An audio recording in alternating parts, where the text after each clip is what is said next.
በስመ አብ ወወልድ ወመንፈስ ቅዱስ አሐዱ አምላክ አሜን። በዚህ ዕለት በዚህ ቅዱስ ስፍራ የእግዚአብሔርን መለኮታዊ ድምፅ ለመስማት ይህንን ጊዜ መስዋዕት አድርጋችሁ ለእግዚአብሔር በመስጠት ከሩቅ ቦታም ከቅርብ ቦታም የተሰበሰባችሁ አባቶች፣ እናቶች፣ እህቶች፣ ወንድሞች፣ ሕፃናትም ጭምር በክርስቶስ ኢየሱስ የሰላምታ ቃል እንደምን አመሻችሁ? እንደምን ዋላችሁ?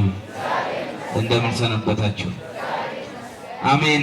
ያለውን ሳይሆን ራሱን ሰጥቶ የሚወዱንን መውደድ በማንችልበት ዓለም የምንጠላውን አፍቅሮ እስከ ቀራንዮ አደባባይ በመጓዝ ከሰማይ ዝቅ ከምድር ከፍ ብሎ እርቃኑን በመዋል ጸጋችን ያለበሰን አምላካችን ኢየሱስ ክርስቶስ ስማችንን በብዕር ጫፍ ሳይሆን በደሙ ቀለምነት የጻፈልን ኢየሱስ ክርስቶስ የመጀመሪያው አልፋ የመጨረሻው ኦሜጋ ሁሉ በእርሱ ለእርሱ የሆነ አምላካችን ክብር ምስጋና ለስሙ ይሁን። አምላክን በድንግልና ጸንሳ በድንግልና የወለደች ከወለደችም በኋላ ማኅተመ ድንግልናዋ ሳይለወጥ እንደ ወትሮ የኖረች እግዚአብሔር አምላክ ከአንስተ ዓለም ለእናትነት የመረጣት ድንግል ማርያም ከሞት ወደ ሕይወት ከአስፈሪው ጨለማ ወደሚያስደንቅ ብርሃን የተሸጋገርንባት ድንግል ማርያም ክብርና ምስጋና ይድረሳት። ሌሎቹም ቅዱሳን እግዚአብሔር ባከበራቸው መጠን ክብር ምስጋና ይድረሳቸው።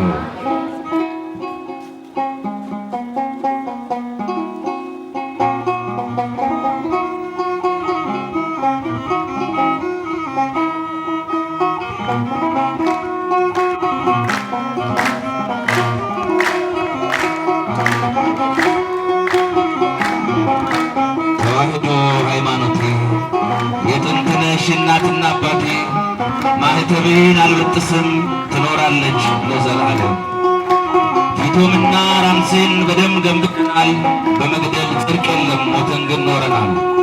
ማኅተብህን ፍታው ክርስቲያን ቢሉኝ እኔ እስከናንተ ውሰዱት። ማኅተብሽን ፍቺው ክርስቲያን ቢሉኝ እኔ እስከናንተ ውሰዱት አልኩኝ።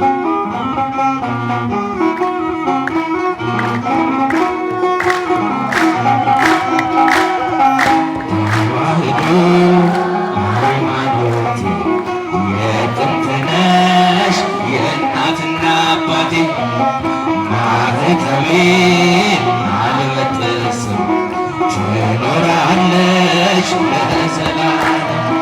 ተዋሕዶ ሃይማኖቴ የጥንት ነሽ የእናትና አባቴ ማኅተቤን አልበጥስም ትኖራለች ለዘላለም።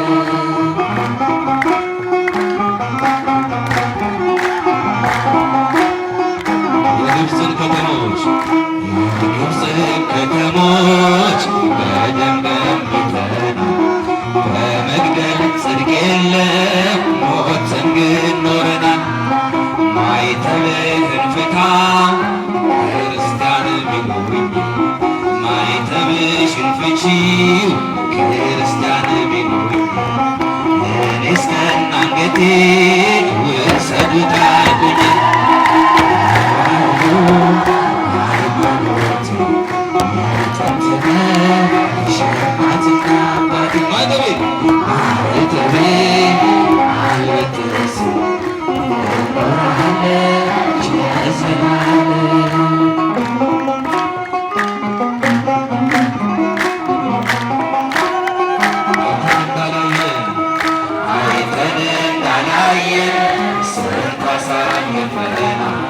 የእሱ ፈቃድ ይሁን ብለን ዝም ብለናል። አሁን ግን ይበቃል ዝምታው ይሰማ፣ ይገለጥ ይታወጅ የተዋሕዶ ክብር። ሃይማኖቴ የጥንት ነሽ እናትና አባቴ ማኅተቤን ትኖራለች ለዘላለም።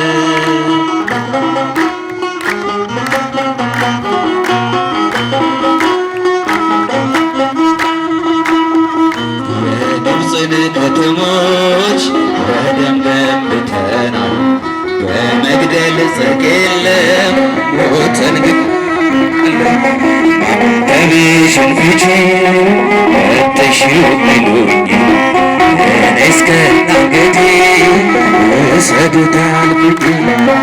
ተዋሕዶ ሃይማኖቴ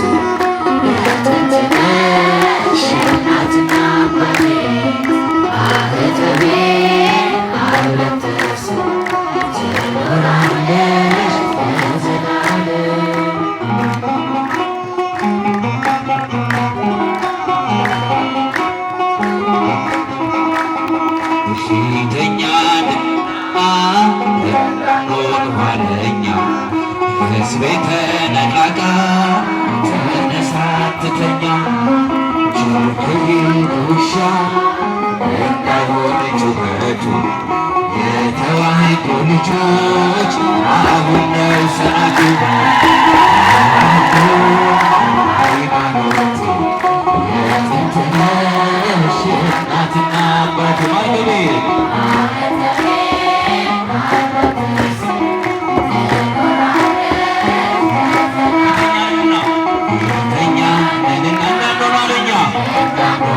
ብዙ የተነቃቃ ተነሳትተኛ ከሄደ ውሻ እንዳይሆን ጩኸቱ ተዋሕዶ ልጆች አሁን ነው ሰዓቱ። እስቲ ጨቱ በተዋሕዶ ሁላችሁ እናትና አባቴ ማገቤ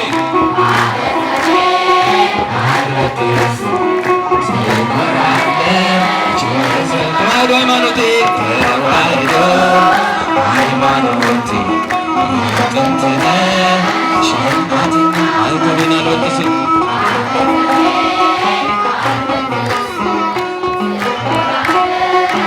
አሁን ማኅተቤን በሉ እስቲ ማኅተቤ አይሰማማ። እስቲ ወንዶች ማኅተቤን በሉ በደምብ ማኅተቤ አይሰማም። ሴቶች ማኅተቤ በሉ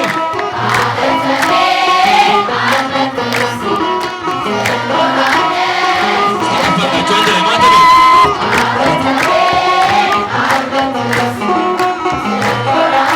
የመጨረሻ ማኅተቤ በደምብ በደምብ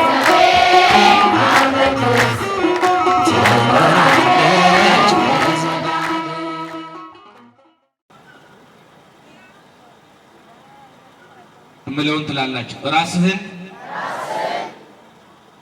ራስህን ለካህኑ አሳይ። ራስህን ለካህኑ አሳይ። በዚህ ርዕስ ነው የምንነጋገረው። ይህን ትምህርት በእርግጠኝነት ከሰማን በኋላ ምን ያህል እግዚአብሔር ዛሬ እንደወደደን አስተሳሰባችን እንዴት ተቀይሮ እንደሚሄድ እርግጠኛ ልሆንላችሁ እፈልጋለሁ። በተለይ በአሁኑ ሰዓት ሰው እንዲጸድቅ የመጀመሪያውም ትምህርት ይሄ ነው መንገዱ። የትምህርቱ ዓላማ ሁላችሁንም የእግዚአብሔርን መንግሥት እንድትወርሱ ዛሬውኑ ወስናችሁ እንድትሄዱ ነው። ያን ለማድረግ ደግሞ ይህንን ትምህርት መማር ያስፈልጋል። ምስጢርና ጥበብ የሚገልጽ እግዚአብሔር ጥበቡን ምስጢሩን ይግለጽልን። ራስህን ለካህን አሳይ። የማቴዎስ ወንጌል ምዕራፍ 8 ቁጥር 4 የተናገረው አምላካችን ኢየሱስ ክርስቶስ ነው። በተራራው ስብከቱ ከተራራው ስብከት ይቅርታ ማቴዎስ 5 ላይ ወደ ተራራ ወጣ፣ ማቴዎስ 8 ላይ ከተራራ ወረደ ይላል። የሥነ ምግባር ትምህርት ዓለም የሚለወጥበትን ካስተማረ በኋላ ከተራራው ጫፍ ወረደ። አንድ ለምጻምም ወደ እሱ ቀረበና ጌታ ሆይ አለው። አቤት። ልታነጻኝ ትወዳለህ አለው። ልታነጻኝ ትወዳለህ አለው። ለምጽ ሰውነቱ በለምጽ ነዷል። በብሉይ ኪዳን ለምጽ የኃጢአት ውጤት ነው። ለምጽ ያለበት ሰው እንደ ርኩስ ነው የሚቆጠረው። ስለዚህ መድሎና መገለልም ይደርስበታል። የሚጠጋውም የሚጨብጠውም የለም። የቆዳው ቁርበቱ ላይ በጣም ነጭ ወጥቷል። ይሄ አንድ ሰው በድብቅ ኃጢአት ከሰራ ለምሳሌ የሙሴ እህት ማርያም ስላጉረመረመች እግዚአብሔር በቀባው ላይ ለምጽ አንድዷታል። ስለዚህ አንድ ሰው ኃጢአት ሲሰራ እነ ኦዚያንንም ማንሳት ይቻላል። ሰውነታቸው ላይ ፊታቸው ላይ ይገለጻል ማለት ነው። ዛሬ በአዲስ ኪዳን ይሄ የለም። ኃጢአት እንሰራለን። ያንን የኃጢአት ለምጽ ከውስጣችን የምናጠፋበት የንስሐ መንገድ አለ። ኃጢአታችን ያልገለጠ እግዚአብሔር ክብር ለስሙ ይሁን። ስለዚህ ምንድነው የሆነው ነገር? ልታነጻኝ ትወዳለህ? ሰው አግሎኛል፣ ከኔ ጋር ሻይ የሚጠጣ የለም፣ ከእድር ከዕቁብ አባረውኛል። ስለዚህ ጌታ ሆይ ምን ላድርግ አለው። ልታነጻኝ ትወዳለህ ብሎ ለመነው። አዎ እወዳለሁ ንጻ ሲለው በአንድ ጊዜ ከራስ ፀጉሩ እስከ እግር ጥፍሩ ድረስ በእግዚአብሔር መለኮታዊ ትእዛዝና ስልጣን ሰውነቱ ተቀየረ። አንድ ጊዜ እግዚአብሔር ተአምር ነው። ይሄ እግዚአብሔር ተአምር ነው። እነግራችኋለሁ ስለ ተአምርም ድንግል ማርያም ያደረገችው ተአምር መጨረሻ እነግራችኋለሁ። የተአምር ነገር ከአይምሮ በላይ ነው። ከአይምሮ በላይ በሆነ ነገር በተአምር ለወጠው ሰውነቱ። ሲለውጠው ቀጥታ ምን አለው? ቆይ አሁን 50 ነው 50 ደግሞ ማን ጋር ነው? ቄሱ ጋር ነው አለ። ስለዚህ እየሮጥክ ሂድና ካህኑ ጋር ራስን አሳይ፣ አስመርምር አለ። እዚህ ጋር አላበቃም፣ ቄሱ ጋር መሄድ አለበት። እየሮጠ ሄደና ራሱን ለካህን አሳየ። መልኩን፣ ተክለሰውነቱን፣ ልብሱን፣ ቁመቱን፣ ጸጉሩን፣ ጥርሱን፣ አይኑን አይደለም። ራስን አሳይ ማለት ምን ማለት ነው? ውስጥህን አሳይ፣ ኃጢአትህን፣ በደልህን ራስህን ለካህን አሳይ፣ ማንነትህን አሳየው ነው። ይሄንን መመሪያ የሰጠው ማን ነው? ኢየሱስ ክርስቶስ ነው። ወደ ካህናት ሂዱ ያለ ማን ነው? አምላካችን ኢየሱስ ክርስቶስ ነው። ልብ በሉ። ስለዚህ ወደ ካህኑ ሄደ፣ ራሱን አሳየ፣ ከዛም ነጻ ይላል። እግዚአብሔር ሁላችን ያንጻል፣ ይጠበል። ለምጽ ኃጢአት ያነደደው ውስጣችን እግዚአብሔር ይፈውሰው። ፈወሰው፣ በቃ ዳነ። ባጭሩ ታሪኩ ይሄ ነው። የመጽሐፍ ቅዱሷ ዝርዝሩን ወደ ኋላ እንመለስም። ስለ ለምጽ በብሉይ ኪዳን በአጠቃላይ የኃጢአት ውጤት ነው። አነጻው፣ ከኃጢአቱ አነጻው፣ ነጻ። ይሰው ክርስቶስ ራስን ለካህን አሳያ። ዛሬ አንድ ሰው ለመጽደቅ መጀመሪያ እግዚአብሔር መንግስት ለመውረስ ራሱን ለካህን ማሳየት ያስፈልጋል። ይሄ ማለት ደግሞ መምህረ ንስሐ ወይም የንስሐ አባት ያስፈልገዋል። አንድ መኪና ያለ ሹፌር አይሄድም። አውሮፕላኑም ያለ አብራሪው ያለ ፓይለቱ ሊጓዝ አይችልም። ጀልባውም እንደዚሁ ያለ ቀዛፊው ያለ ካፒቴኑ መሄድ አይችልም። ስለዚህ እንደዛ ሙሉ አንድ ሰው ያለ ነፍስ አባት ያለ መምህረ ንስሐ በዚህ ዓለም ላይ መኖር አይችልም። ንስሐ አባት የሌለው ሰው ካለ መሪ የሌለው መኪና ስለሆነ ገደል ነው የሚገባው። ስለዚህ እኛነታችንን እየተንከባከበ እኛነታችን እየተከታተለ ለእግዚአብሔር መንግስት የሚያበቃ መምህረ ንስሐ ያስፈልጋል ማለት ነው። ልብ በሉ። ስለዚህ የንስሐ አባት የሚያስፈልገን ከሆነ ራሳችንን ለዛ ሰው እናሳያለን። ዛሬ ሰይጣን ትልቁን ስራ የሰራው ካህናትን በማስጠላት ነው። ካህናትን በማስጠላት ቀጥታ ኃጢአትህን ለጌታ ተናገር የሚል ነው። ፈጽሞ ለካህኑ እንዳትናገር ነው። ሰው ከቄሱ ሸሸ፣ ሰው ከካህን ሸሸ። ካህን እያዝን አይደለም። ለምን? ዲያብሎስ የዘራው ስራ አለ። መጀመሪያ ቄሱን ያስጠላል፣ ጳጳሱን ያስጠላል፣ መነኩሴውን ያስጠላል። ከዛ በኋላ እነሱስ እንዲህ ናቸው እንላለን። ክርስቶስ ደግሞ ወደ እነሱ ሂዱና ኃጢአታችሁን እርስ በርሳችሁ ተናዘዙ ለሰዎች ነው ያለው። ሰው ኃጢአት ሲሰራ የሚፈራው ሰው ነው እግዚአብሔር ነው? መልሱልኝ። ሰው አየኝ አላየኝ ከተማ ቀይረን ጨለማን ተገን አድርገን ኃጢአትን እንፈጽማለን። ሰውየው ወደ ሰው አዝመራ ይገባል። ከዛ በዶንያው በኬሻው በቆሎውን ወደ ቀኝ ወደ ግራ ሳይ ማንም የለም። ስለዚህ ኬሻው ላይ በቆሎውን ከሞላ በኋላ በዶንያው ይዞ ሊወጣ ሲል ወደ ላይ አየ። ወደ ላይ ሳይ የአዝመራው ባለቤት ላዩ ላይ ቁጭ ብሏል ማማ ላይ። ስለዚህ ምን ይበል? ወደ ላይ አይቶ ይቅርታ ብሎ ደነገጠ፣ በቦታው መለሰ። ባለቤቱ ምን አለ? አትደንግጥ፣ መጀመሪያውኑ ወደ ላይ አይተህ ቢሆን ኖሮ ወደ ባሰ ጥፋት አትገባም ነበር አለ። የሰው ልጅ መጀመሪያ ወደ ላይ ካየ ወደ ባሰ ጥፋት አይገባም። በኦሪት ዘፍጥረት ከምዕራፍ 37 እስከ ምዕራፍ 45 የዮሴፍ ታሪክ አለ። ወደ ግብፅ ተሰደደ። የጲጥፋራ ሚስት አስገድዳ ልትደፍረው ቤት ውስጥ ልትይዘው ስትል አው ባልሽ የለም ማንም የለም ሰው ባይ እግዚአብሔር ያያል ብሎ ጥሎላት ወጣች። እሷ ወደ ወህኒ ቤት አወረደችው። ሊደፍረኝ ነው ብላ ወደ እሷ ዞረችበት ነገር ነው። ክርስቲያን የሚጠነቀቀው እግዚአብሔር ያየኛል ብሎ ማን ያየኛል? እግዚአብሔር ያየኛል። በህሊናና በእግዚአብሔር ፊት ንጹህ መሆን ያስፈልጋል። የሆነው ነገር ይሄ አሁን ብዙዎቻችን ማለት ነው ራሳችንን ለካህን አናሳይም። የንስሐ አባትም የሌለው ሰው ብዙ ነው። ለምን? ሰይጣን ምን አድርጓል? ቀጥታ ለጌታ ተናገረ። አንድ ሰው ቀጥታ ኃጢአቱን ለጌታ ከተናገረ ከጀርባው ሰይጣን አለ ማለት ነው። ለምን መሰላችሁ? እኔ ኃጢአት ሰራው ከሰራው በኋላ ካህኑ ጋር መሄድ አልፈልግም። ከሄድኩኝ ምንድነው ኃጢአት ሲሉኝ ሰው ገድያለሁ ካልኳቸው እንዴ ዋሽቻለሁ ካልኳቸው እንዴ በል 50 ስገድ 50 ይሄንን አድርግ ቀኖናን ተወጣ ብለው ቅጣት ይሰጡኛል። ይሄ ቅጣት እግዚአብሔር ስለሚጠላን ሳይሆን አባት የሚወደውን ልጁን ስለሚቆነጥጥ እንደዚሁ እንቆነጠጣለን በእግዚአብሔር መለኮታዊ እጅ በካህኑ አማካኝነት። ስለዚህ 50 ስገድ 100 ስገድ ኃጢአት ተፍቋል፣ እግዚአብሔር ይቅር ብሎሃል፣ እግዚአብሔር ይፍታ ይሉታል ካመጣሻል።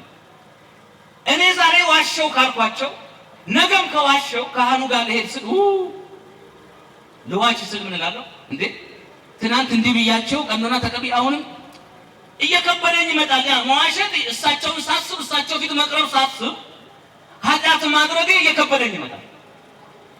ነገር ግን ቀጥታ ለጌታ መናገር ከሆነ ምን ይሆናል? እመጣለሁ ተሰዶ ስር ቆማለሁ። ጌታው እንዲያረኩ ዋሸው ይቅር በለኝ ሪፖርት አድርጌ ነገም እሄዳለሁ። ስለዚህ ቀላል ነው፣ ኃጢአት ለመስራት ይቀላል ማለት ነው። ስለዚህ ሰይጣን ካህኑ ጋር እንዳንቀርብ ይፈልጋል። ሁለተኛ አንዳንዶች ምን ያደርጋሉ? መጋረጃ ውስጥ የሚያደርጉ አሉ። በመጋረጃ ውስጥ ቄሱ ይቀመጣል። በአንዳንድ ሃይማኖቶች፣ በአንዳንድ እምነት ተቋማት ምን ይደረጋል? መጋረጃ ውስጥ ይሆንና ከዛ እሱ አያየው እኔም አላየውም እሱም አያየኝ። የነቢጤ እንኳን ሲለምን እናንተ የምታዩኝ እኔም አላያችሁ ነው የሚለው። እዚህ ጋር ግን መጋረጃው ሲጋረድ እናንተ እሱም የማያዩኝ እኔም የማላየውት ነው። ስለዚህ ኃጢአቴን እናዘዛለሁ። ስናዘዝ 50 ስገድ፣ ምሳህን ደግሞ ለድሆች ስጥ፣ ለገዳማት ይሄን አድርግ፣ ቅዳሴውን አስቀድስ፣ የንባብ መጻሕፍቱን ግዛ፣ ጹም፣ ጸልይ፣ እግዚአብሔር አዝኖብሃል ለምን አደረግ ይልና ቅጣት ይሰጣል። በዛ ቅጣት መሰረት ሄዶ ይሄንን ይፈጽማል። አሁን ደግሞ ምን አደረጉ? ይሄን ይቅር ብለው አንዳንድ እምነት ተቋማት ምን አደርገዋል? ይሄ ኮምፒውተር ላይ ሶፍትዌሩን ጭነውታል። ከዛ በኋላ ላዩ ላይ ተጭኗል። ትሄድና ኮምፒውተሩ ጋር ኃጢአቶ ውሸት ከሆነ 7 ይጫኑ፣ 35 ይጹሙ፣ 20 ይስገዱ። ኃጢአቶ ነፍስ መግደል ከሆነ 1 ይጫኑ፣ 1 ትጫናለህ። 70 ይስገዱ፣ 80 ቀን ይጹሙ፣ ኃጢአቶ መጨረሻ ላይ 0 ይልና ባላንሱን ያስቀምጥልናል። አሁን ልክ እንደዚህ የሚያደርጉ አሉ። ተመልከቱ፣ የእግዚአብሔርን መለኮታዊ አሰራር ክርስቶስ ለካህኑ አሳይ እያለ ሄዶ ኮምፒውተር ጋር ቆሞ ያንን የተጫነ ነገር አድርገው የሚጠቀሙም አንዳንዶች እየመጡ እንዳሉ መረጃዎች አሉ። ስለዚህ ክርስቶስ ግን ያለው ምንድነው? ሂድና ራስን ለማናሳይ። አሁን ለካህኑ ራሳችን እንዳናሳይ ያደረገን ነገር ምንድነው? ካህናትን ህዝቡ እንዲጠላ ተደርጓል። ሰይጣን ትልቁን ስራ የሰራው ካህኑን እንድንጠላ በዘመናችን ሰው በሃይማኖቱ እንዳይጠና ያደረገው ሰይጣን በዚህ ምክንያት ካህኑን አይፈልግም። ቀጥታ ዝም ብለን የምንኖር ሰዎች አሉ። አሁን ዛሬ ለውጥ ትምህርት ነው ነገራችን። የካህኑን በደል የሚያወራ ሰው ነው። ካህኑ እንዲያደረገ ካህኑ እንዲያደረገ ቄሱ እንዲያደረገ እሱ እንዲያደረገ ከሳቸው አልቆርብም የሳቸውን አባትነት አልፈልግም እንላለን። ንጹህ ሰው አለ በዚህ ምድር አለ? ማንም ሰው ንጹህ በዚህ ምድር የለም። ሁላችንም ቤት የኖረው በማንቸርነት ነው። አንድ ጊዜ ሰውየው ቄሱ ኃጢአት ሲሰሩ አየና ሁለተኛ እዛ ቤተክርስቲያን አልሄድም አለ። ሁለተኛ አለና ዓመት ሙሉ ቤቱ ተቀምጦ ከዛ እግዚአብሔር በህልሙ ምን ያሳየዋል? ያንን እሱ ኃጢአት ሲሰራ ያየውን ቄስ ሰይጣን ጀርባው ላይ ቁጭ ብሎ ወደ ቤተ እግዚአብሔር ሲሄድ አየ። እየጋለበ ሂዱ እያለ ልክ ቤተክርስቲያን በር ላይ ሲደርሱ ሰይጣን ቆይ ብሎ ዱብ ብሎ ወረደ። ገቡ፣ ማህሌት ቆሙ፣ ኪዳን አደረሱ፣ ቅዳሴ ቀደሱ፣ ስጋው ደግሞ አቀበሉ። ከዛ በኋላ ህዝቡን እግዚአብሔር ይፍታችሁ ብለው ወደ ቤታቸው ባርከው ሲወጡ ደጅ ሰላም ገብተው ሲወጡ በር ላይ ጠበቃቸው። ከዛ ላያቸው ላይ እንደገና ቁጭ አሉ። አሃ ለካስ ውስጥ የምቀበለው የክርስቶስ ስጋና ደም ስጋ መለኮት ደም መለኮት እውነተኛ ነው። ለካስ ካህኑ ሲቀድሱ ካህኑ ሲባርኩ እውነተኛውን የእግዚአብሔር ነገር ነው ማገኘው። ልክ እንደ ጧፉ እየቀለጠ እሱ ብርሃን እንደሚሆነው ለካስ ካህኑ በበደሉ ቢጠየቅም እኔ የማገኘው ነገር ግን እውነተኛ ነው። አሁን ብዙዎች የካህኑን በደል በማውራት ነው ያለው። ካህኑን እንደ በደሉ ማን ይጠይቀው? ለካህናት ይሄን ካህኑ ያሰድብ ስነ ምግባር አይኑረው ማለት ያደለ። ካህኑ የሚማረው ትምህርት አለ፣ በራሱ መንገድ ስልጠና ይሰጠዋል። አሁን ግን ከኛ የሚጠበቀው ምንድነው? ራሳችን ለካህን ለማሳየት ካህኑን በደል አለማየት። ወርቆ እንኳን ብናይ በኃጢአት ወርቆ እንኳን ብናይ ማልቀስ ነው ወይ እንዲህ ላልፍታ ነገስ ካህኑ እንዲህ ያደረገ ብለህ ከምታወራ እያለቀስክ አገር ለቀህ ተሰደድ ይላል።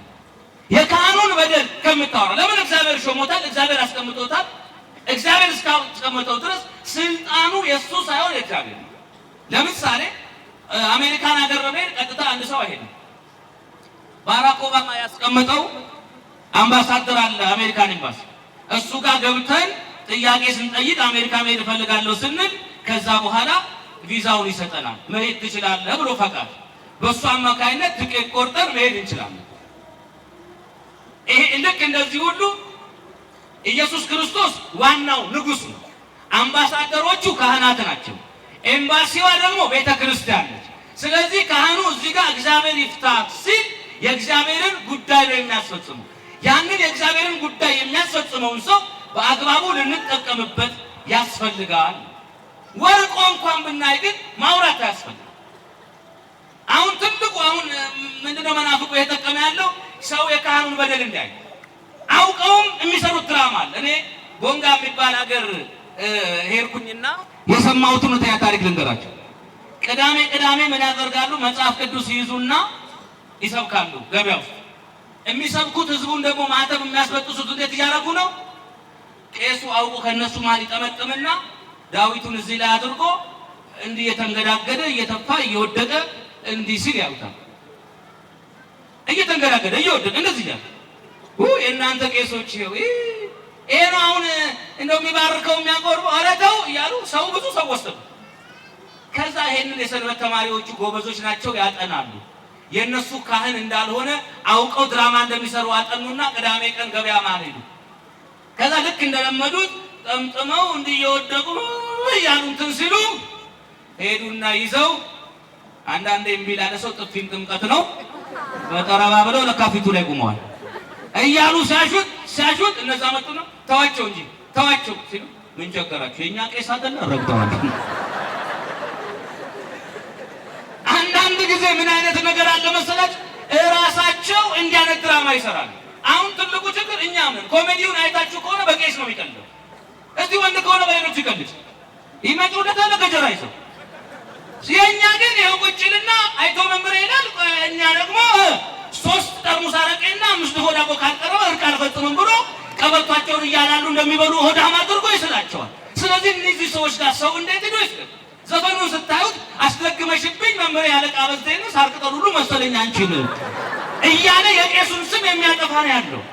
ስለዚህ እነዚህ ሰዎች ምን እያደረጉ ነው ቤተ ክርስቲያን ላይ ብለን ስናይ ህዝቡ ካህኑን እንዲጠላ እያደረጉ ነው። ካህን እንዳልኳችሁ በእግዚአብሔር የተመረጠ በእግዚአብሔር የተሾመ ነው። ስለዚህ ካህኑ ቢበድል በበደሉ እግዚአብሔር ይጠይቀዋል። ወርቆም ብናይ እናልቅስ።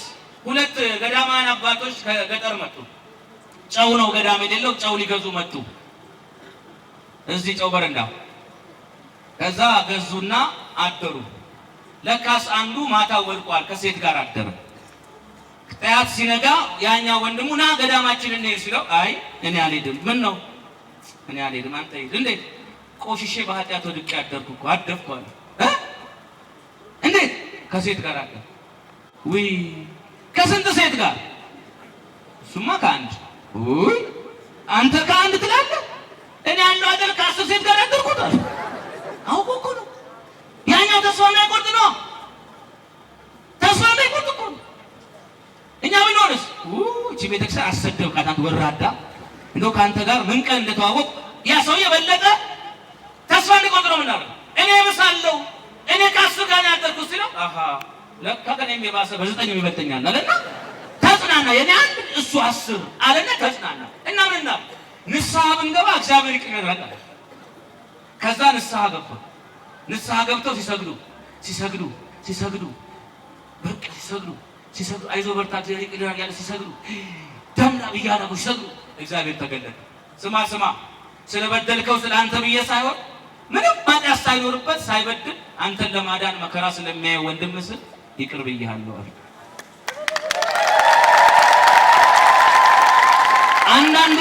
አንዳንድ ጊዜ ምንድነው ያለው ሰው ውስጥ ያለው ነገር ምንድነው? በደለኛው ስለ እኔ ብሳል ያን ሰው የምናዝንበትን መንገድ መፈለግ። ስለዚህ ካህኑ ወርቆ ብናይ እናልቅስ፣ ካህኑ ወርቆ ብናይ እንዘን። ሁለት እንደዚሁ ገዳማውያን አባቶች መንገድ ሲሄዱ አንዲት ነፍሰ ጡር ሴት መንገድ ዳር መጣችባቸው። ያቺን ነፍሰ ጡር ሴት በገዳም ሕግ ሴት መንካት ክልክል ስለሆነ እንዴት አድርገው ይለፏት? እንዴት አድርገውስ ደግሞ ይንኳት? አንደኛው በቃ ፍቅር ከሕግ ይበልጣል በቃ የሆነው ብሎ ተሸክሞ ወንዝ አሻገራትና የሆነ ቦታ አደረሳት። እግዚአብሔር ይስጥልኝ አባለች። ጓደኛው አኮረፈው። ምን ነው ሲል አይ አንተ ጥሩ ሰው አይደለም እንዴ የገዳም ሕግ ሽረ ሴት ነክተሃል። ውይ እኔ አንዴ ነክቻት ተሸክሜ አወረርኳት። አንተ ግን በልብህ አሁንም አላወረርካትም ተሸክመሃታል። አንዳንድ ጊዜ ኃጢአት ስንሰራ ሰይጣን ይሰርዛል፣ ሰይጣን ይመዘግባል፣ እግዚአብሔርም ይመዘግባል። ልብ በሉ መጨረሻ ላይ ለመክሰስ እንዲመቸው ሰው ኃጢአት ስራ መጀመሪያ የሚመዘግበው እግዚአብሔር፣ ከዛ ሰይጣንም ይመዘግባል። ንስሐ ስንገባ እግዚአብሔር ይሰርዛል። እግዚአብሔር ሲሰርዝ ሰይጣንም ይሰርዛል። እንበለው ከስልክ ላይ አንድ ደለተ እግዚአብሔር የደለተው ሰይጣንም ይደልታል ነው በዘመኑ ቋንቋ። ስለዚህ ያጠፋዋል ማለት ነው። አሁን ብዙ ሰው እግዚአብሔርም ሰይጣንም የሰረዙትን የዛሬ 20 ዓመት እገሌ እንዲያደረገ እያልን ያናቀፍ በልባችን ዘመን ኖራል። ሰውየው ንስሐ ገብቶበት ሊሆን ይችላል። ሰውየው ከኃጢአቱ ተመልሶበት ሊሆን ይችላል። ካህንን በማማት ካህንን በመውቀስ ካህንን ሁሉ ጊዜ በማማረር ህዝቡ ተጎጂ፣ የምንጎዳው እኛው ነን። ጽድቁን የሚያውቀው ባለቤቱ ዲሜጥሮስን ታሪክ ታውቃላችሁ። ዲሜጥሮስ ቅዱስ ዲሜጥሮስ በአሕዛብ ሀገር ነው ያደገው። አንድም ክርስቲያን በሌለበት በአሕዛብ ሀገር አደገ። ከዛ የአጎቱ ልጅ ሞታ፣ እናት አባቷ ሞተው እሱ ነው ከሱ ጋር ነው ያደገችው። እሱ ለአቅመ አዳም ሲደርስ ሆዱ ሲሞላ ደረቱ ሲቀላ አግባ አሉት ቤተሰቦች። ማንን ላግባ ሲል ለካ በአሕዛብ ሀገር ስለሆነ አንድም ክርስቲያን አለ። ወይኔ ማንን ላግባ? ስለዚህ የሚያገባው ወጣ የለማ። ሰው በጋብቻ አብሮ መኖር አይችልም። የሚያምን ከማምን ጋር ቅዱስ ጳውሎስ እንዳለው አብሮ መኖር አይችልም። ቁርጡን ልንገራችሁ አይቻልም። የምታምን የሚያምነውን ነው አግብታ መኖር ይችላል። ከዛ ውጭ ግን የሚያምን ከማምን ጋር አገር ጋራ ነው፣ ልማት ጋራ ነው። እቁብ፣ እድር፣ ማህበራዊ ኑሮ፣ ሰርግ ይቻላል። ተጋብቶ ግን አንድ ላይ ለመኖር ቤተክርስቲያን ትከለክላለች። ይሄን ቁርጡን ወቁት። አሳምነህ ካመጣ እሰየው ልል ብለህ እንድራለን። አምነህ ግን ከሄድክ ቤተክርስቲያን ተዋርዳለች፣ አንተም ተዋርዳለህ። እሺ እህቶች የሆነው ነገር ይሄ ነው። ስለዚህ ለማን እንዳትሉ አይ ለአሕዛብ ከምንድር አሉ እዚሁ ከዘመዱ ከአጎቱ ልጅ ጋር እናጋባት ብለው ተጋቡ። በቃ አሉና በግድ እሷን ዘመድ አዎ በቃ ተጋቡ። ከዛ እሺ ተብሎ ሰርግ ተሰረገና ማታ ጫጉላ ቤት ገቡ። ከዛ በኋላ ምን ነው ግን አንተ አለችው ዝምድናዬን ንቀህ ነው ወይስ ለሃይማኖት ክብር የለህም? ዘመድ ነን እንዴት እንጋባለን? ዘር መራራቅ አለበት። አዳምና ሔዋን አላያህም ልጆቻቸውን የቃየልን ሉድና አቅሌማን ለማራራቅ የአንዱን መንትያ ለሌላው የሌላው መንትያ ለአንዱ እኮ ነው ያደረገው አዳም። ስለዚህ ለምን አለች ዝምድናችን አምላኩ ሃይማኖቴንም አከብራለሁ። ስለዚህ ዝም በይ ለሰው አትናገሪ። አንቺ እነንትና ከሚያገቡሽ እኔም እነንትናን ከማገባ ተብሎ ነውና ምን እናድርግ? ክርሽን በጥሰሽ ሌላ ጋር ከምትሄጂ እኔም ማተቤ ከምበጥስ ዘዴው አንድ ነው አላት። እንደ ባልና ሚስት እንደተጋባን ሆነ በንጽህና በቅድስና እንኖራለን። አንቺም ለሰው አትናገሪ ማለት ባልና ሚስት ነን፣ ልክ እንደ ባልና ሚስት ነው። ሰርግም ላይ ምንም ላይ ሁሉም ላይ ግን ንጹህ ነን። 47 ዓመት እግዚአብሔር ያሳያችሁ በንጽህና በቅድስና።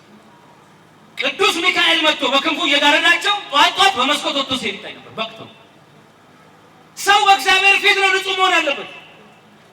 በህሊናው ፊት ነው ንጹህ መሆን ያለበት። ሰው እንዲያውቅላቸው አይደለም። በህሊናው ፊት ንጹህ የሆነ ሰው ንጹህ እኮ ነው። ህሊናው ወንጀለኛ የሆነ ሰው ሁሌም ወንጀለኛ ነው። እግዚአብሔር ያይናል። በቃ እነሱ ውስጣቸው ንጹህ ነው። ውስጥ ንጹህ ይሁን። ውስጥ ንጹህ ካልሆነ ችግር ነው። እኔ ተማሪ ሆኜ እንደ 4 ክፍል ነው ክፍለ ሀገር ቅቤ የሚቀቡ ሴቶች ናቸውና ወንድ ከተቀባ እንደ ነውር ይቆጠራል የባደርኩበት አካባቢ። ስለዚህ ግን ለራስ ምታት ጥሩ ነው ተብሎ አንዳንዴ እንቀባለንና ግን ተደብቀን ቤት ይየዋል። ከዛ አንድ በለጠ የሚባል ጓደኛ አለኝ። እሱ እናቱ ፀጉሩ ራይታ ቅቤ ቀብታ ቅጠል አረገችለትና ኮፍያ አድርጎ አይታወቅብኝ ብሎ ኳስ ሜዳ ነው ሲያየን እኛ እንስቃለን። እኛ ይሳቅነው በሌላ ጉዳይ ነው። ምን ያስቃቸው? ምን እንደምስቁት ቅቤ የተቀባው መስሏችሁ አይደል? ልብ በሉ። አሁን ውስጡ ንጹህ አይደለም። ውስጡ ሰው ህሊናው ነው ንጹህ መሆን ያለበት። ውስጥ ንጹህ ካልሆነ በቃ ውስጥ ግን ንጹህ ከሆነ አሁን የታሰረ ቃልቲ ያለ ሁሉ እኮ ወንጀለኛ ነው ማለት ነው። እዚህ ያልታሰረ ሁሉ ጻድቅ ነው ማለት ነው። ትልቁ ወንጀል ከህሊና ነፃ መሆን እንጂ በሙስናም ብርም በልቶ ሊፈርድ ይችላል ወይ ሐሰት ምስክር ገዝቶ አስመስክሮ ሊሆን ይችላል። ግን ሰውየው ውስጡ ንጹህ ነው ወይ? በህሊናና በእግዚአብሔር ፊት ነው ክርስቲያን ንጹህ መሆን ያለበት። ከዛ ውስጣቸው ንጹህ ነው ሲኖሩ በማርቆስ 16ኛ ወንበር ላይ የተቀመጠ ዩሊያኖስ ወይም ዩሊዮስ የሚባል ሊቀ ጳጳስ ነበረ። ጳጳስ ከዛ ሊሞት ነው፣ አረጀ። ቶሎ ብላችሁ በእኔ ቦታ ሰው ተኩ አላቸው። እኔ ልሞት ስለሆነ ወንበሬ ላይ ሰው ተኩ። እንዴት? አንተ ራስህ ጸልየህ አልቅሰህ አዝነህ ለእግዚአብሔር ነግረህ የሚመራን አባት ምረጥልን አሉት። እሺ ብሎ እየጸለየ እያለ መልአኩ ምን ያሳየዋል በህልሙ? 3 ያልበሰለ የወይን ዘለላ ይዞ የሚመጣ ሰው በአንተ ወንበር ላይ የሚቀመጥ እሱ ነው አለ። ዲሜጥሮስ ደግሞ ሚስት ከተባለችው ግን ሚስት ካልሆነችው ጋራ አዝመራቸውን ሲሰበስቡ ያልበሰለ ወይን ዘለላ አዩ። 3ቱንም እኛማ አንበላውም፣ ለአባታችን ለዲሜጥሮስ ወስደን ለአባታችን ለዩሊያኖስ ወስደን በረከት እናገኝበታለን ብለው ይዘውለት ሄዱ። መልአኩ ሌሊት በህልም ነግሯቸዋል። ሲያይ እሱ ነው ይዞ የመጣው። አሃ ይሄ ነው ማለት ነው የኔን ስልጣን ወንበሬ ላይ የሚቀመጠው ብሎ በሉኑ ብሎ ሽማግሌዎችን በኔ ቦታ የሚቀመጠው እሱ ነው አላቸው። ወዲያው ሞተ። ወንበር ያለ አባት ውሎ አያድርምና ሄደው እባክህ አባታችን ተናዞልን ስለሞተ ናና የሱ ወንበር ላይ ቁጭ በል አሉት። አይ እኔ ባለ ህግ ነኝ፣ ሚስት አለኝ። እዛ ቦታ መቀመጥ የሚችለው ያላገባ ድንግላዊ ነው። ተው ታስቀስፉኛላችሁ ማለት አቤት ተው። ጨረሻ ላይ እንዳታስቀስፉ አባታችን ጉዳ ብለው እግሩን አወርቀው ለምነው በግድ ወስደው እዛው ወንበር ላይ አስቀመጡ። ልክ ወስደው እንዳስቀመጡት ምን ተፈጠረ? አስገራሚ ነገር። ሰው ሊቆርብ ሲሰለፍ እህተ ማርያም አንቺ አልበቃሽም፣ ቆይ ንስሐሽን በደንብ አጠናክረሽ ነይ ውጭ ይላል። ኃይለ ገብርኤል ቆይ አንተ ውጣ፣ ኃይለ ሚካኤል፣ ኃይለ ኢየሱስ፣ ደመ ኢየሱስ ውጣ፣ አንቺ ቁረብ፣ አንተ ቁረብ። ከዛ ዙን እኛ ለምነን ድንግል ሳይሆን በድንግላዊ መነኩሴ በአባታችን ቦታ በጵጵስና ማድረግ ብናስቀምጠው አንቺ ቁረብ፣ አንተ ቁረብ ይላል። ሴቶቹ ቡና መጠጫ አደረጉት፣ ወንዶቹም በስራ ቦታ ሐሜት ጀመሩ። ህዝቡ እሱን በቃ በጥስጥስ በሐሜት በቃ የእሱን ስም እያነሱ ሲያሙት ምን ይሁን? መልአኩ በሕልም መጣና ህዝቡ በእርግጥ አንተ ንጹህ ነህ፣ ባላወቀው ነገር በሐሜት እየተጎዳ ስለሆነ ራስህን ግለጽ፣ ማንነትህን ድንግል እንደሆንክ ግለጽ። ኧረ ተው ግለጽ እያሉ ግለጽ። ደመራ ደምሩ አለ። ደመራ ተደመረ። ደመራው መሃል እሳቱ እየነደደ ማዕጠንቱን ይዞ እንዲህ እሳቱ መሃል ይመላለሳል። ከሴት ሚስቱን ከሴቶች ወገን ጠራትና ነይ ነይ አላት። ነጠላሽን እንዲህ አድርጊ አላት። ነጠላዋ ላይ ፍም አመጣና አስቀመጠ። አልተቃጠለም።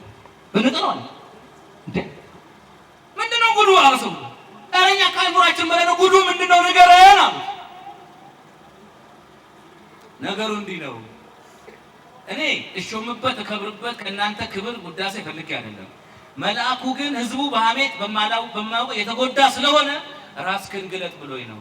እኔና ባለቤት ያላችኋት እሷ እህቴ እስከ ዛሬ ድረስ የሩካቤ ስጋ አላረግንም፣ በንጽህና በቅድስና ነው አብረን አንድ ቤት የኖርነው አለች። አባታችን ይቅር በለን ብለው እግሩ ላይ ወደቁ። ጸሎተ ንስሐ ሰጥቷቸው ከዛ በኋላ እግዚአብሔር ይፍታችሁ ብሏቸው ሁሉም ነፃ ሆኑ። እኔ ኮብርበት እሾምበት ይሰው ህዝቡ በሐሜት እንዳይጎዳ ዛሬ በማናቀው ነገር እየተጎዳን ያለ፣ በማናቀው ነገር እጣት መቀሰራችን እየበዛ ነው። ያውም በአባቶቻችን ላይ ማን ነው ከኛ መሃል የሥጋ አባቱ ወንጀል ቢሰራ የፈለገ በደል ቢኖርበት ጨቅጫቃ ቢሆን አባቴ እንዲህ ነው ብሎ ለሰው ገመናውን የሚያወራ ሽፍን ነው የምናደርገው። አባታችን የሥጋ አባት ገመና እየሸፈንን የሃይማኖት አባቶቻችን ገመና ግን መሸፈን አቃተን። ዘለን ወጥተን ኦሪት ዘፍጥረት ምዕራፍ 9 ቁጥር 20 ላይ ኖህ ይላል እርቃኑን ሰክሮ ወደቀ። ከዛ የከናን አባት ካብ ራቁትነቱን አይቶ ወይ ጉድ አባታችን ራቁቱን ወርቋል ብሎ ወራ። እነዛ ደግሞ ብለው የኋሊት ጋቢ ይዘው አለበሱት። ሲነቃ መረቃቸው፣ እሱ ረገሙ፣ ልጁን ረገሙ። የተመረቀ መርገም ስለማይቻል በአባትየው ቦታ ልጁ ተረገመ። ተመልከቱ፣ ገመናን የገለጠው ተረግሟል። የሰውን ገመና መግለጥ፣ የሰውን በደል መግለጥ ያስረግማል። የሰውን በደል እንኳን ሊያወሩ በአይናችን አናይም ብለው የኋሊት ሄደው የሸፈኑት ደግሞ ተመረቁ። ስለእንመረቅ በደል መሸፈን ጥሩ። የሰው መስሎ የታየን ደግሞ ብዙ ጊዜ እኛ ሴትዮይቱ መስታወት አያውቁም ነበርና ቡቲክ ሄዱ። ከልጃቸው ጋር ከአሜሪካ መጣ። እስቲ ማየ ልግዛልሽ ልብስ ብላ ይዛቸው ሄደ። ከዛ መልካቸውን ሳይው የማናት አስቀያሚ አሉ። ከዛ ልጅቱ አረማዬ ዝም በይ አንቺው ነሽ አለቻት። እኔ ሆነኝ እንዴ ለአባትሽ አዘንኩለት ይሄን መልክ ችሎ መኖሩ። አንዳንድ ጊዜ የሰው መስሎ የታየን ነገር የኛ ነው፣ የሰው ነው እንላለን። ያ ነገር ግን የማን ነው? የኛ ነው። የኛ በቃ የኛ ነው። ስለዚህ የሰው የመሰለ ነገር የኛ። የሰው በደል በሸፈን ቁጥር፣ የሰው ኃጢአት በሸፈን ቁጥር እግዚአብሔር እኛን ይሸፍነዋል። ህይወት እንደ መስታወት ነው። ያሳዩአትን መልሳ ታሳያለች፣ የዘሯትን መልሳ ታሳጭዳለች። መስታወት ፊት የተጨፋገገ ፊት ያሳየ ያንን ያህል የሳቀም የሚስቀውን ያህል እናቲቱ ልጇን አሳርራ አቆነጠጠችው አናዷት። ከዛ ገደል ላይ ቆመና እማዬ እማዬ አልወድሽም አልወድሽም አልወድሽም ማለት ገደል ማሚቶ አልወድሽም ሲል ኧረ እማዬ ወይ ልጄ እንደገና ሄድና እወድሻለሁ በል ዓለም ይተባበራል አለች። እወድሻለሁ ሲል ያንኑ ሰማ። ልጄ ህይወት እንዲህ ናት፣ ያሳያትን መልሳ ታሳያለች። በደልን በሸፈን ቁጥር በደልን እግዚአብሔር ይሸፍነዋል። የሰውን ዝም ባልክ ቁጥር እግዚአብሔር አንተን ዝም ይላል። በመሆኑ ካህን ወድቆ ብናይ ካህን ቢበድል ስለ በደሉ የሚጠይቀው እግዚአብሔር አለ። እኛ ግን ያን ከማድረግ ወደ ኋላ ወደድንም ጠላንም የካህናት ስልጣን ከመላእክት ስልጣን ይበልጣል። ልጠይቃችሁ፣ ከቅዱስ ገብርኤልና ከአንድ ቄስ ስልጣን የቱ ይበልጣል? አቤት፣ የአንድ ካህን ይበልጣል። እሺ፣ የካህን ስልጣን ከመላእክት ስልጣን ይበልጣል። ከገብርኤል ከኡራኤል ከሱራፌል በላይ የአንድ ካህን ስልጣን ቁጭ በልና ተማከሩ ማለት ነው። ጋይጣም ሰው ወይ 6 ሰዓት ስልጣን ሰው እንዳረብሽ የአንድ ካህን ስልጣን ይበልጣል አለ። እንዴት? ትንቢተ ኢሳይያስ ምዕራፍ 6 ስታነቡ ሱራፌል አለ በእግዚአብሔር ፊት ይቆማሉ አለ። ሲቆሙ ከእግዚአብሔር ከዙፋኑ ጨረር እሳተ መለኮት ይፈነጥቃል። እንዴ መቋቋም ስላቃታቸው በሁለት ክንፋቸው ፊታቸውን ሸፍነዋል፣ በሁለቱ እግራቸው ይላል፣ በሁለቱ ይበራሉ ይላል። ከስድስቱ ክንፍ አራቱ ፊታቸውን ለመከላከል የሚረዳ ሰውነታቸው እንዳይቃጠል የሚረዳ ሱራፌል ሊነኩት የማይቻላቸውን ሱራፌል ሊነኩት የማይደፍሩትን ካህናት ግን ዕለት ዕለት በመንበሩ ላይ ስጋ መለኮትን ደመ መለኮትን ይፈታል። ባንበቃ ባንታደል እንጂ የበቁ አባቶች ያውታል። ቀድሰው ሲወጡ እጃቸው ትኩስ ደም ነው። ስጋ መለኮት ደመ መለኮት በህፃን ልጅ የሚታያቸው በጎኑ የሚታያቸው ሲበቁ ይታያቸዋል። ማዕረጋችን እያደገ ጸጋችን እየበዛ ሲሄድ የመጨረሻ ደረጃ ልክ ዮሐንስ ለነጽሮተ ስሉስ ቅዱስ እንደደረሰ የሥላሴን መንበር እንዳየ ሰው ከኃጢአት እየራቀ በክርስትናው እየበረታ ሲሄድ እዛ ደረጃ ይደርሳል። እዛ ደረጃ የደረሱ ሰዎች ያውቃል። መላእክት የማይነኩትን ካህናት ይነኩታል። ዮሐንስ አፈወርቅ በነበረበት ዘመን ንጉሥ አርቃዲዮስና ሚስቱ አውዶክሲያ ልጅ ሲወልዱ ይሞታል። ለምንድን ነው ልጅ የማያድግልን ብለው ሲያለቅሱ ጎረቤቱ ምን አላቸው? ጥሩ ካህን፣ ደግ ካህን፣ ልቡ ጥሩ የሆነ ቄስ ልጃችሁን ክርስትና ስላላነሳ ነው አላቸው። ወይ ከዮሐንስ አፈወርቅ የሚበልጥ ጥሩ ሰው ልቡ ቅን የት ይገኛል ብለው እና ልጃችን ክርስትና አንሳ ብለው ላኩበት። እንዲህ ጃንጥላውን ይዘው ጋቢውን እንዲህ እያደረገ ሲጓዝ መልአኩ መንገድ ላይ መጣበት። ማን አንተ? መልአኩ። የት እየሄድክ ነው? አንተ ክርስትና የምታነሳት ልጅ ልገላት ነው ልቀስፋት ወይ እዚቹ ጠብቀኝ አለውና ሄደ። ክርስትና አነሳትና እርሱ እዚህ ልደታ አካባቢ እየጠበቀው በ4 ኪሎ አድርጎ ዞሮ በጦር ኃይሎች አድርጎ ሄዶ አረጋየው ጤና መላኩ እንትና ዮሐንስ መላኩ ይጠብቀዋል አይደለም። ልጅቷ 10 ዓመት ሆናት ሳትቀሰፍ። ከዛ ታጨች። ናና ያጫት ልጅ መርቃት አሉት። ሊመርቃት እንደለመደው ሲሄድ ያችን ረሳት። ያችን መንገድ እንደው በዛ ባይመጣስ። ከዛ በኋላ በዛ ሲር መላኩ ቆሟል። ምን እያረክ ነው ሲሉ የዛሬ 10 ዓመት ዝጭ እኮ አቁመኝ እንዳይርክ ነው።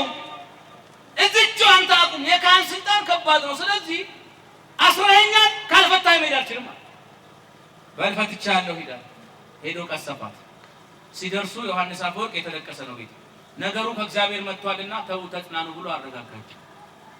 ካህናት ስልጣናቸው መላእክትን ጭምር የማሰብ። ስለዚህ ክርስቶስ በማቴዎስ ወንጌል ምዕራፍ 16 ቁጥር 16 ላይ ምን አለ? ጴጥሮስን አንተ አለት ነህ፣ ቤተክርስቲያን በአንተ ላይ ሰራታለች። በምድር ያሰርከው በሰማይ የታሰረ ነው አለ። በምድር የፈታው በሰማይ የተፈታ ነው አለ። ካህኑ ጋር እንመጣለን። እግዚኦ መሐረነ ክርስቶስ 12 ጊዜ በቀኑ ስንት ሰዓት አለ? 12 ሰዓት። 12 ሰዓት ሙሉ በድያለሁ፣ ክርስቶስ ሆይ ይቅር በለኝ። 12 ሰዓት ደግሞ ሌሊትም በድያለሁ፣ ስለእናትህ ብለህ ይቅር በለኝ። በድምሩ 24 ሰዓት ኃጢአት ሰርቻለሁ፣ ይፍቱኝ ስንል ማን ይፍታ? ማን ይፍታ? ዞሮ ዞሮ ፈቺው ማን ነው? ካህኑ ምንድን ነው ጉዳይ? የማንን? የእግዚአብሔርን ጉዳይ አስፈጻሚ። የሚፈታው ግን ማን ነው? እግዚአብሔር ነው። ስለዚህ እኛን የሚፈታን እግዚአብሔር ስለሆነ በካህኑ አማካይነት ይሄንን ክብር ልናገኝ ልንፈታ ያስፈልጋል። ስልጣኑን እግዚአብሔር አምላካችን አንድ ጊዜ ስለሰጣቸው ስላከበራቸው እና ንስሐ አባት ለማየት የሚያስፈልገው ነገር ምንድን ነው? አንደኛ ኦርቶዶክስ ከሆነ በቤተ ክርስቲያን መዋቅር ስር ያለ ከሆነ ሃይማኖቱ ኑፋቄ ምንፍቅና የሌለበት ከሆነ ስለዚህ በባህል አምልኮ ያልተተበተበ ሌላ ችግር የሌለበት ከሆነ በቤተ ክርስቲያን ውስጥ ካለ ከአጥቢያችሁ ነው የምትይዙት። ንስሐ አባት ከያዝን በኋላ ደግሞ መቀየር ይቻላል ወይ? መቀየር አይቻልም ካልሞተ በቀር። አንዳንድ ሰው የሚቀይረው ለምንድን ነው? ዛሬ እንዲያረኩልና ነገ ደግሜ ያን አሁንም እንዲያረኩኝ አዲስ ቄስ ጋር ደግሞ እንዲያረኩ ይላል። ስለዚህ ለሁሉም አዲስ ሲሆን እንደ አዲስ እየነገረ ይዞራል ማለት ነው። ዶክተር የሚቀያየር በሽተኛ ሁልጊዜ ክኒኑ ይቀይርበታል። አንዳንድ ጊዜ ላብራቶሪ በርግጥ ውጤቱን አይተው የሚያዙ ቢሆንም በተፈለገው መጠን መዳን አይችልም። ችግኝን እየነቀሉ ሌላ ቦታ መትከል ችግኙ በተፈለገው ጊዜ እንዳያድግ ያደርገዋል።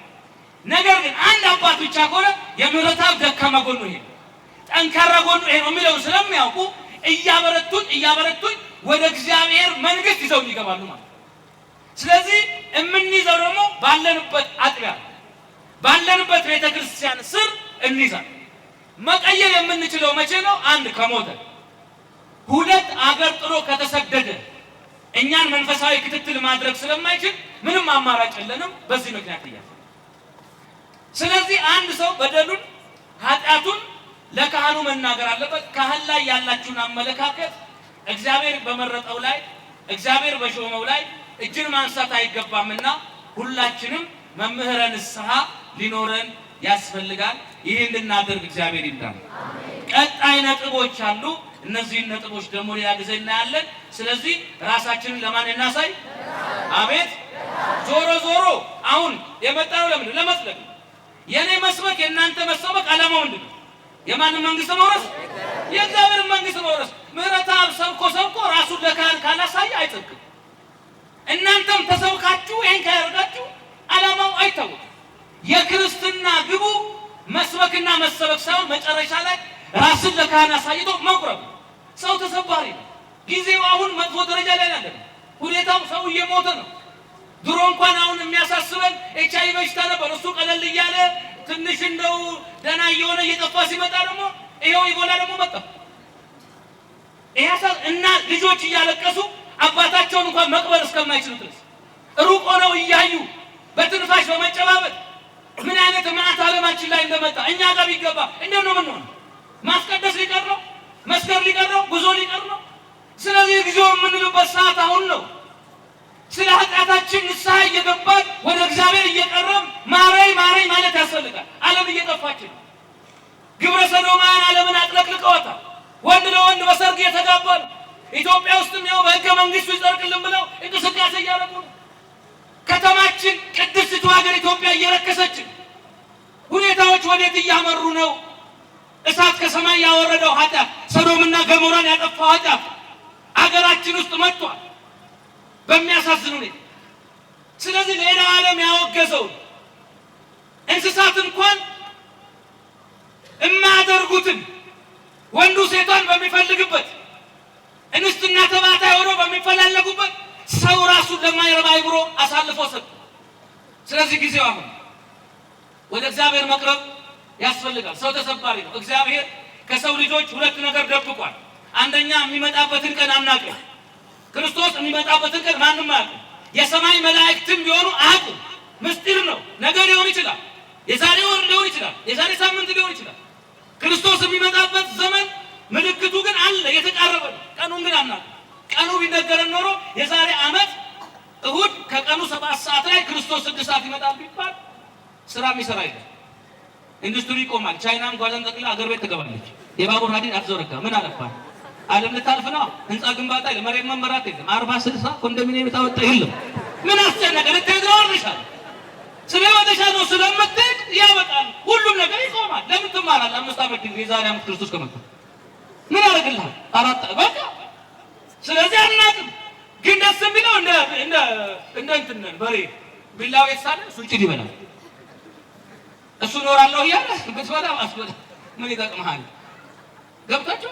ስለዚህ ቢላ የተሳለ ጭድ ይበላል በሬ። ዛሬ ሞት ነገ ሞት አላውቀውም። ምን ተባነቀው አናውቀውም። ሰው ተሰበረ።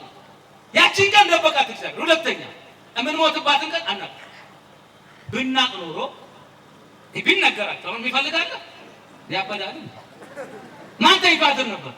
የዛሬ ሳምንት ሐሙስ 6 ሰዓት ላይ መልአከ ሞት ይመጣል ብለህ ትተኛለህ። ጭንቀት ውስጥ ያስቀምጣል።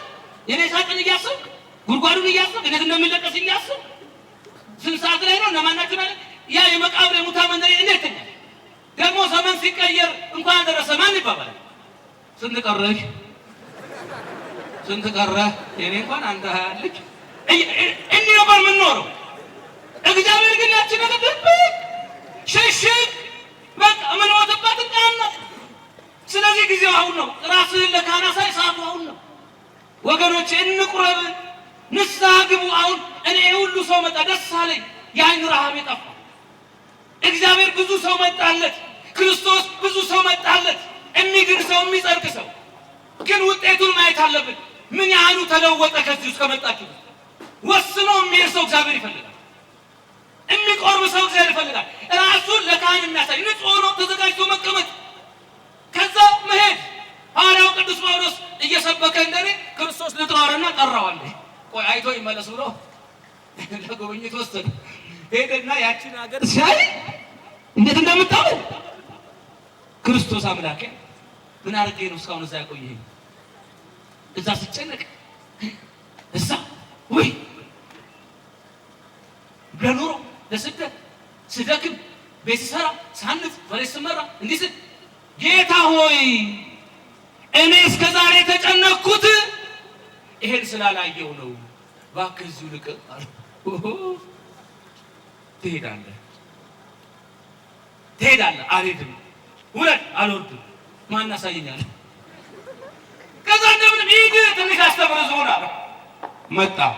ሲመጣ ሁሉ ተብራውስ እንዴ እየሰበከ በማትዝ ስትላችን አይቶ ስለመጣ አባይና ላይ የምንጫ መሰገናለሁ ነው ቢለው ወይኔ ያቻለ ፊልጵስዩስ 1:23 ላይ ይሄን ዘመን ናፍቃለሁ ያለኔ እጅግ የሚሻል ነውና ጥሩ ሀገር አዲስ ሰማይ አዲስ ምድር አለኝ።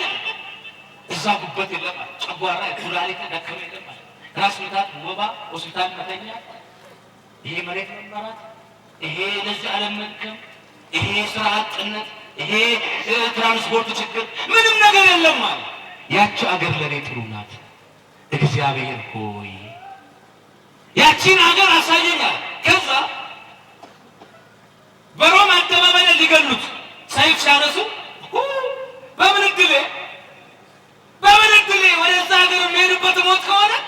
አንገቴ ነው። ጴጥሮስ አንድ ቀን ሞት ፈራ። ከዛ አንዳንድ መንግስት ውስጥ የሚሰሩ ክርስቲያኖች መረጃ ደረሳቸውና ከምትሞት አሉት፣ ከምትሞት ከከተማ ውጣ ብለው መረጃ ሰጡት። ሲጠፋ ኢየሱስ መስቀል ተሸክሞ መንገድ ላይ መጣ። ማን? የናዝሬቱ ኢየሱስ ነው። ወይ አንዴ ወርደህ ተወልደህ ሞተህ ተስተሰቅለህ ሞተህ ተነስተህ ሄድ እንዴ? በቢታንያ ስታርግ ገመናውን እየጠቀጠቅ አርገህ ሄድ እንዴ? አሁን ዳግም ነው የምትፈርድ እንጂ የምትመጣው ለምንድን ነው መስቀል የምትሸከመው ድጋሚ? ልሸከም እንጂ አንተ ሞትን ፈርተህ እየሸሸ እኔ ምን አባቴ ይላል? አንተ ሞትን ፈራ። በሞት በኩል ነበር የምትመጣው፣ ድጋሚ ልሰቀል እንጂ ሰው ካጣው አለ። ጌታ ሆይ አሁን ገብቶኛል፣ አሳይሃለሁ አለ። የሮጠ ሄዶ ኢየሱስ አምላክ ነው ብሎ እየሰበከ ጌትነቱን ወርዷል፣ ተወልዷል፣ ሞቷል፣ ተነስቷል፣ ዓለም ድኗል እያለ በሮማ አደባባይ ና እንገላለን ሲሉት እንዴ ይሄን አልመጠብቀው ወደዛ አገር የሚሄድበት ከዚህ የተሻለ መንገድ ስለሌለ ዘቅዝቃችሁ ስቀሉኛል። ዘቅዝቀው ይሰቅሉት ደም አፍና ባፍንጫው ወጣ። በሮማ አደባባይ በ60ዎቹ ዓመተ ምህረት በእንዲህ አይነት ጳውሎስም ጴጥሮስም ሰማዕትነት ተቀብለው ወደታለ። ስለዚህ የኛ ሀገር የት ነው? በሰማይ። እኔ ምጮለም ድር ያቻገ ስለነች። ስለዚህ ሁላችንም የመጣ ነው ወገኖች የእግዚአብሔር መንግስት ለመውረስ። የእግዚአብሔር መንግስት ለመውረስ ደግሞ እውነተኛዋ መንገድ ትክክለኛው ሃይማኖት ሰው የሚድንባት ይቺ ቤተክርስቲያን ነች። ስለዚህ ወደ እግዚአብሔር እንመለስ። ሀገሪቷ ከተማ ትወራለች በኑፋቄ ትምህርት በክህደት። ስለዚህ እንመለስ፣ በየጉባኤው እንማር። ኑ እንዳቀሩ ነግራችኋለሁ። ድንግል ማርያም ቤቷን ያለ ነው። ቤቷ ላይ ደግሞ የምናገረው ምስክርነት አለ። ይህን ምስክርነት የሰማም ያሰማም ዋጋ ያገኛል ከመቤታችን። ይቺን ምስክርነት ተናገር ያለው በሌላው ደግሞ ሶሪያ እግዚአብሔር ክርስቲያኖችን እንዴት አድርጎ እንዳዳናቸው ቁስቋም ማርያም ስትነግስ ብዙ ሺህ ሕዝብ አለ እንደዚህ ሞልቷልና እማሆይ ታቦት ሊያነግሱ ቤተክርስቲያን ሊያስቀድሱ ሊቆርቡ መቋሚያቸውን ይዘው ነጭ ለብሰው ሲሄዱ የሆነ ጢማም ሰውዬ ማማ አላቸው። አቤት እቺን ሻማ አብሩልኝ አላቸው። ለማን? ለማርያም። ምን ነው? ስለት ነው። ራሱ አይለኩስልኝ አላቸው። እሺ ልጄ ብለው ተቀበሉት። እሱ ሄደ። ገቡና ክብሪቷን ከወዱ አውጥተው ሲጭሩ አይነድም። ሁለተኛውን እምቢ አለ። ሶስተኛው እምቢ አለ። 49 ቀፎች እምቢ አለ። 49 ክብሪቶች እምቢ አለ። አለቀ። ለካ ሻማ ሳይሆን የተሰበሰቡ ክርስቲያኖችን ለመግደል የተጠመደ ፈንጂ ነው። ተከታተል። ከዛ እምቢ አለ። እመቤታችን ውሃ እያደረገች ወጣ ብለው ሰውየውን ሲያዩት 50 ሜትርም ሳይሄድ ድንግል ከነ ልጇ መጣ። ውጋት ይዞት ማርያም አሰነቀችኝ፣ ድንግል አሰነቀችኝ።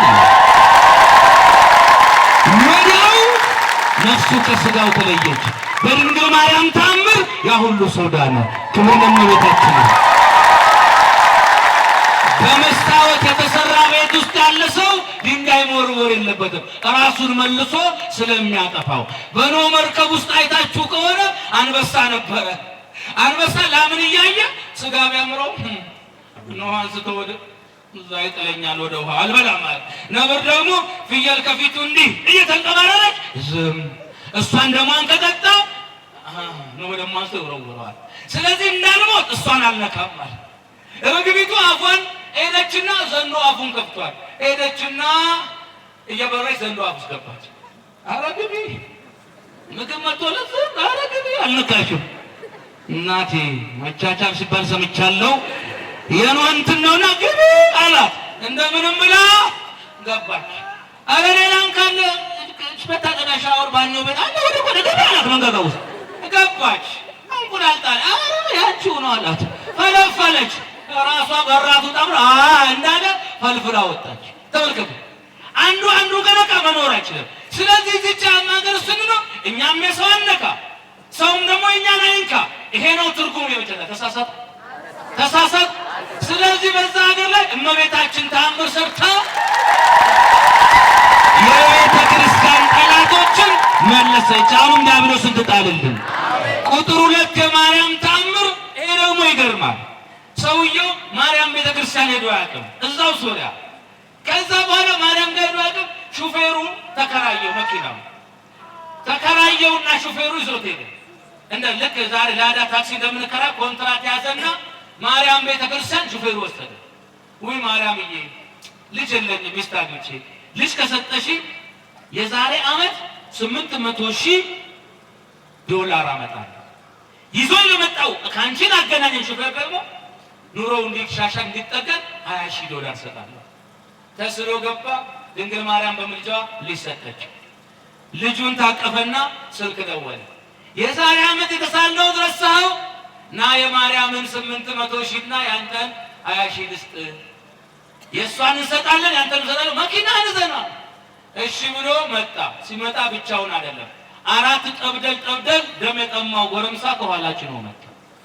ከዛ ና እንሂድ አለውና እየሄዱ መኪናውን ዳር ላይ ያስቆመው። ያንን ሰውዬ በገጀራ ቆራረጡት። ቆራርጠው ማዳበሪያ ውስጥ አሉ። ከዛ 800,000 እና 20,000 ወሰዱና ያን ሰውዬ አስከሬን እንትኑን የተቆራረጠውን ወደ ገደል ሊጥሉ ሲጓዙ ሲሄዱ ካልታወቀ ቦታ ፖሊስ መጣ። መንጃ ፈቃድ ተንቀጠቀጠ። አላቦ እስቲ መኪናን ክፈት። እንዴት ይክፈት? ክፈት ብለው ከኋላ እንዲስሉ ከውስጥ የሚንገጫገጭ ድምፅ ተሰማ። ምንም ተውት እንዳከፍቱት ድንግል ማርያም እየሰራችኝ ስለሆነ ትጨርሰው ይዋካችሁ አትክፈቱታል።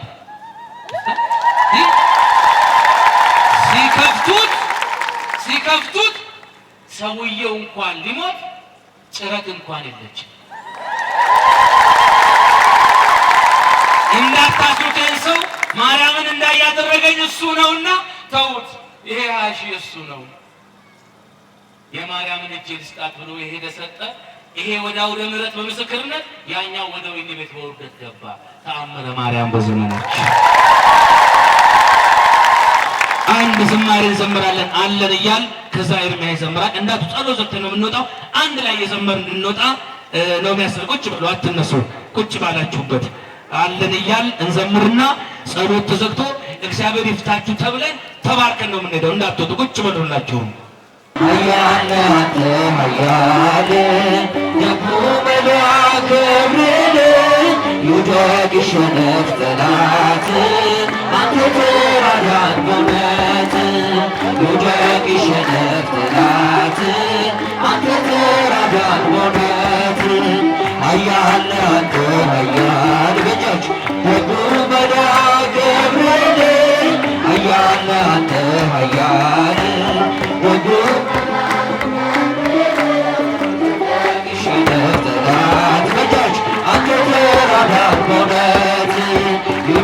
ይሸነፍ ጠላት አንተ ተራዳን በእውነት በዱራ ሜዳ ላይ ገብርኤል ታቦት ተዘጋጅቶ ገብርኤል ሊያመልኩት ወደዱ ገብርኤል አዲስ አዋጅ ወጥቶ ገብርኤል ሲድራቅና ሚሳቅ አብደናጎ ታቦቱን ረከው እግዚአብሔር አመኑ።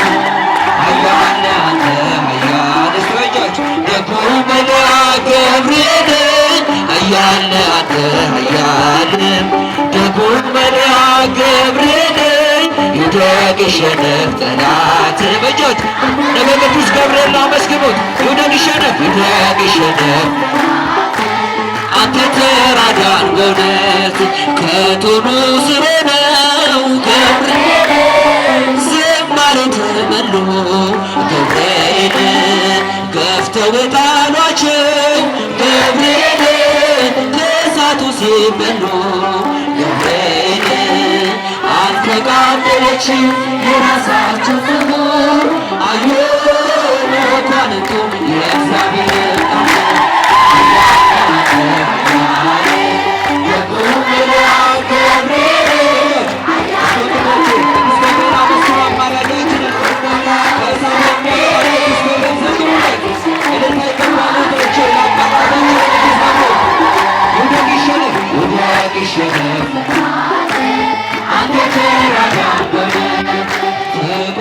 ንጉሱ ገብርኤል በሦስቱ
ጊዮርጊስ ክበበ ጌራ ወርቅ ክበበ ጌራ ወርቅ አክሊለ ጽጌ ክበበ ጌራ ወርቅ ክበበ ጌራ ወርቅ አክሊለ ጽጌ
ሰላም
እሺ ጉባኤያችንን ጨርሰናል። ለጸሎት እንዘጋጅ። ለጸሎት